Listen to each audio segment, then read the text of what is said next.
Assalamualaikum warahmatullahi wabarakatuh. Selamat pagi teman-teman semuanya. Semangat ya untuk pembelajaran offline hari ini. Di video pembelajaran kali ini, Bu Nova sudah siapkan materi IPS. Jadi, tolong disimak baik-baik videonya ya. Yang pertama, mengelompokkan jenis-jenis pekerjaan. Jenis pekerjaan yang ada di masyarakat itu beragam.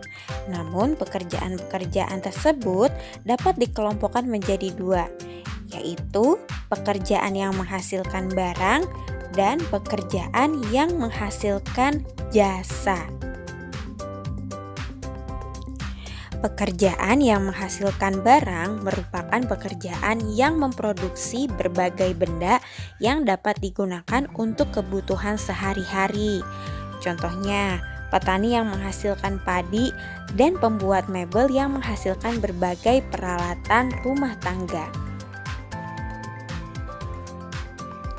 Sedangkan pekerjaan yang menghasilkan jasa merupakan pekerjaan yang tidak menghasilkan barang, melainkan menghasilkan jasa yang dapat dinikmati oleh orang lain.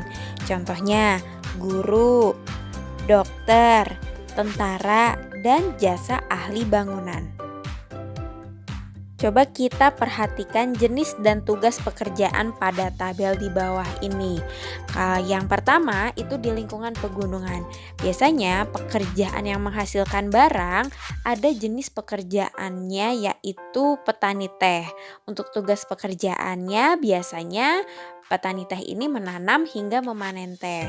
Untuk pekerjaan yang menghasilkan jasa itu jenis pekerjaannya jasa pengantar hasil pertanian.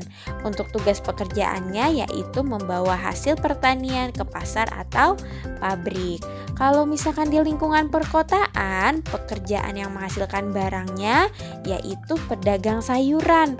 Ya, biasanya tugas mereka ini menjual sayuran. Untuk pekerjaan yang menghasilkan jasa itu ada dokter. Biasanya tugasnya yaitu melayani dan mengobati pasien.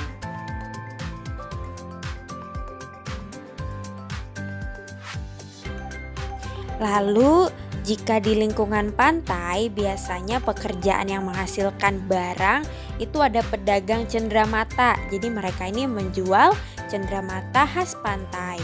Untuk pekerjaan yang menghasilkan jasa, itu ada penjaga pantai. Biasanya melayani pengunjung dan juga sebagai pengawas pantai.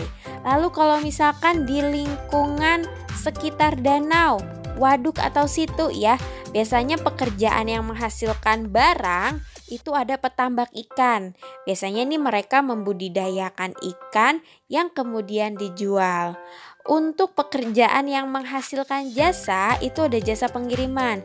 Biasanya mereka ini mengirimkan hasil budidaya kepada pembeli. Lalu yang kelima, jika di lingkungan sekitar aliran sungai, pekerjaan yang menghasilkan barang itu ada penambang pasir. Ya, biasanya mereka ini menambang pasir atau mengambil pasir. Kalau misalkan untuk pekerjaan yang menghasilkan jasa, itu ada jasa pengiriman hasil tambang. Biasanya nih mereka mengirimkan hasil tambang ke pabrik.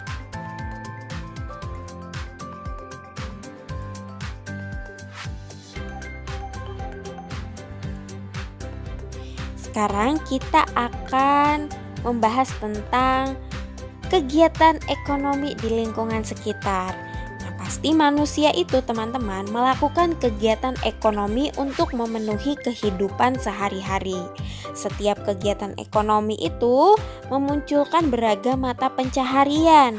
Mata pencaharian itu disesuaikan dengan corak kehidupan masyarakat di sekitarnya. Biasanya ini masyarakat di sekitar tempat wisata itu memiliki corak kegiatan ekonomi produksi dan distribusi. Mereka umumnya bermata pencaharian sebagai penjaga tiket, tempat wisata, juru parkir, pemandu wisata, pedagang, juru foto keliling, dan petugas keamanan.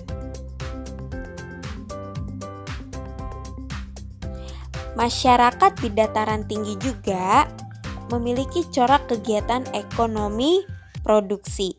Mereka biasanya bermata pencaharian sebagai petani sayur dan buah, pekebun di perkebunan, dan juga sebagai peternak. Nah, kalau misalkan masyarakat di daerah perkotaan, itu biasanya corak kegiatan ekonominya ada konsumsi dan distribusi. Ya, masyarakat perkotaan memanfaatkan nilai guna barang produksi untuk kebutuhan sehari-hari.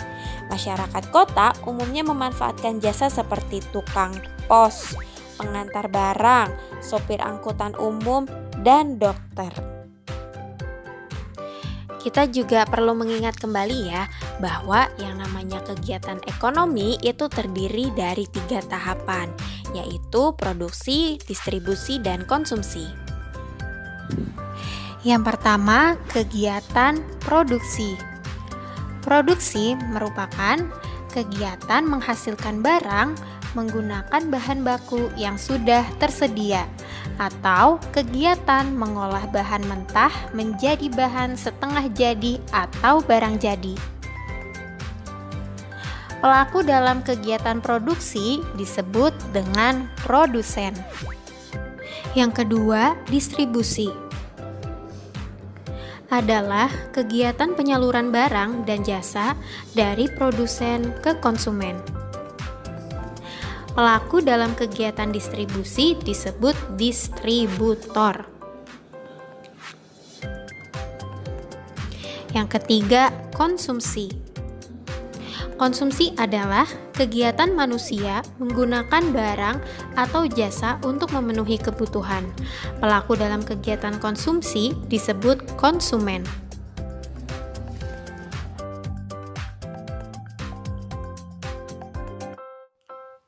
Terima kasih yang sudah menyaksikan video pembelajaran ini sampai dengan akhir. Semoga videonya bermanfaat dan jangan lupa tugasnya dikerjakan lalu dikumpulkan ke Bu Nova ya. Terima kasih semuanya. Wassalamualaikum warahmatullahi wabarakatuh.